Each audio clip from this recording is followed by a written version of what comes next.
Guess it's just me and you again tonight, pal.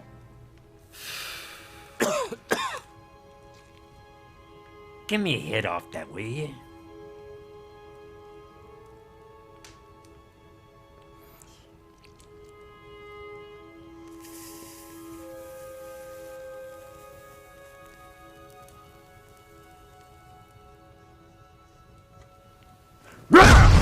दोस्तों, कई फिल्में ऐसी नायाब होती हैं जिन्हें देखकर हम समझ भी नहीं पाते कि वो असली है या नकली। लेकिन फिल्म इंडस्ट्री की दुनिया में सब कुछ नकली नहीं होता। कुछ फिल्में ऐसी भी होती हैं जो एकदम सत्य घटनाओं पर आधारित होती हैं, और ये वही फिल्में होती हैं जो अक्सर बॉक्स ऑफिस पर अपना कमाल दिखा जाती हैं। तो आज आपको कुछ ऐसी ही डरावनी और दिल दहला देने वाली भूतिया फिल्मों के बारे में बताएंगे जिन्हें डायरेक्टर्स ने किसी असली घटना पर बनाया है। Robert the doll. एनाबेल इकलौती ऐसी डॉल नहीं है जिस पर फिल्म बनाई गई।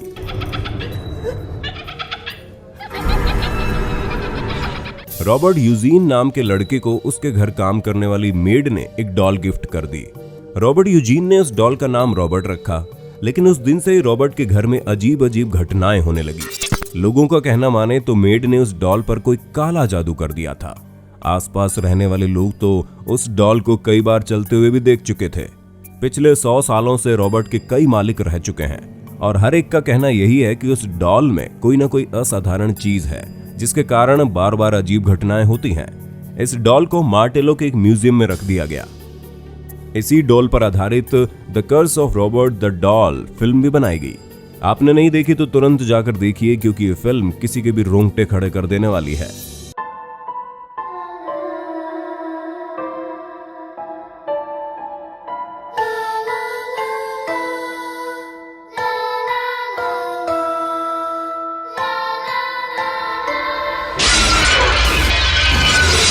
इट।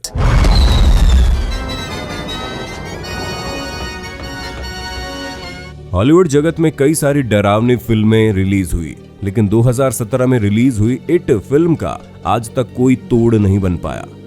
इसमें पेनीवाइज नाम का एक जोकर होता है जो लोगों को अलग अलग चीजों से लुभाकर अपने पास बुला लेता है और फिर उनका शिकार कर लेता है।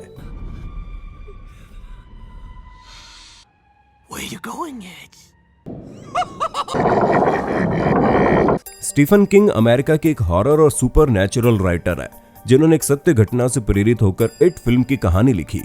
1972 में जॉन गसी नाम का एक शख्स जोकर के कपड़े पहनकर लोगों को अपनी गाड़ी में बिठाकर घर ले जाता था। उस समय जोकर को लोग एक फनी इंसान समझते थे और उसकी गाड़ी में आराम से बैठ जाते थे, जिसके बाद वो अपने घर ले जाकर बुरी तरह से इन्हें मार देता था। उनमें से कुछ के शरीर को वो घर के पीछे दफना देता था और कुछ को पानी में फेंक देता था। 1972 से 1978 तक जॉन ने करीब 33 लोगों की जान ले ली थी। पुलिस से पकड़े जाने के बाद उसका मेडिकल चेकअप करवाया गया तो पता चला उसकी मानसिक स्थिति ठीक नहीं थी, जिसे हम साइको भी कहते हैं। 1944 में जॉन को मौत की सजा दे दी गई, जिस पर स्टीफन किंग ने इट नाम की किताब लिखी और उसके बाद उसी नाम से एक डरावनी फिल्म भी बनाई गई। इस फिल्म को देखने के बाद आपको पता चलेगा कि हंसने खेलने वाला जोकर जब जानलेवा होता है तब क्या होता है। एनाबेल। 1970 में डोना नाम की एक लड़की को अपने जन्मदिन पर एक डॉल गिफ्ट में मिली जिसका नाम एना था। डोना को पता नहीं था कि उस गिफ्ट से एक भयंकर जानलेवा चीज मिली है उसे। हालांकि उस वक्त डोना की उम्र 20 साल की थी, पर फिर भी वो डॉल उसको बेहद पसंद थी और वो अक्सर उस डॉल के साथ समय बिताया करती थी। एक दिन उस डॉल के पास डोना को एक चिट्ठी दिखाई पड़ी जिस पर हेल्प मी लिखा हुआ था। डोना को लगा उसके घर में कोई घुसकर ऐसी अजीब चिट्ठी लिख रहा है, इसलिए उसने एक दिन अपने घर के दरवाजे पर टेप और फ्लूअर का मट लगा दिया ताकि वो उस चीज का पता लगा सके। लेकिन दूसरे दिन वो टेप और मट बिल्कुल वैसे के वैसे थे, यानी कि दरवाजा बिल्कुल नहीं खुला था। पहले जैसा ही कागज उस डॉल के पास मिला जिस पर हेल्प मी लिखा हुआ था। उसके बाद वो डॉल घर में किसी भी जगह पर दिखाई देती थी। पैरानॉर्मल एक्सपर्ट्स एड और लॉरेन ने वहां आकर उस डॉल की तहकीकात की और बताया उस डॉल में किसी आत्मा का साया है। आखिर में इस डॉल को एक म्यूजियम में बंद कर दिया गया। एनाबेल फिल्म की शुरुआत में ऐसी चेतावनी दी गई थी कि ये फिल्म एक सत्य घटना पर आधारित है। ये डॉल दिखने में भले ही एनाबेल डॉल से बिल्कुल अलग हो, लेकिन ये बिल्कुल असली डॉल है जो आज भी एक म्यूजियम में बंद है।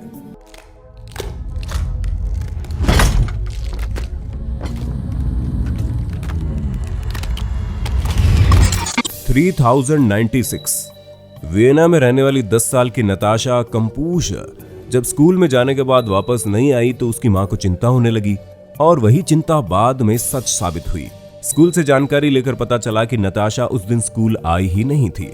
उसके एक दोस्त ने बताया कि बीच रास्ते में नताशा को कोई गाड़ी में धकेल ले गया। पुलिस की कई कोशिशों के बाद भी नताशा को कोई पता नहीं चला। उसे किडनैप करने वाला कोई और नहीं बल्कि वॉल्फ गैंग का प्रीकलर पिल नामक इंसान था। उसने सब कुछ बड़ी ही सूझबूझ करके प्लान किया था ताकि कोई भी उस लड़की का पता ना लगा पाए। उसने अपने घर में सीक्रेट रूम बनाकर उसे एक बड़ा सा दरवाजा लगा दिया। उस रूम में टेबल, कुर्सी, फैन, कई सारी ऐसी चीजें थी जिसके साथ उसे अगले 3096 दिन तक रहना था। प्रीकलर पिल कभी कभार नताशा को चलने बाहर छोड़ता था, लेकिन भागने का कोई रास्ता नताशा को नहीं मिल रहा था। किसी पिंजरे में कैद जानवर की तरह नताशा ने अपने जीवन के करीब 8 साल उस जगह पर बिताए और आखिरकार 23 अगस्त 2006 को नताशा किसी तरह से वहां से भागने में कामयाब हुई। पुलिस के पास जाकर उसने सारी कहानी बयां की। जब प्रीकलर पिल को ये पता चला तो उसने रेलगाड़ी के सामने आकर अपनी जान दे दी। इसी घटना पर आधारित ये 3096 फिल्म बनाई गई। इस घटना से बस यही सीख मिलती है कि हमें किसी भी अनजाने व्यक्ति के साथ गाड़ी में नहीं बैठना चाहिए। दोस्तों, अगर आप नताशा की जगह होते तो क्या करते? कमेंट में अपनी राय बताना। सीखते रहिए, मुस्कुराते रहिए और देखते रहिए आपका अपना चैनल फैक्ट जिने।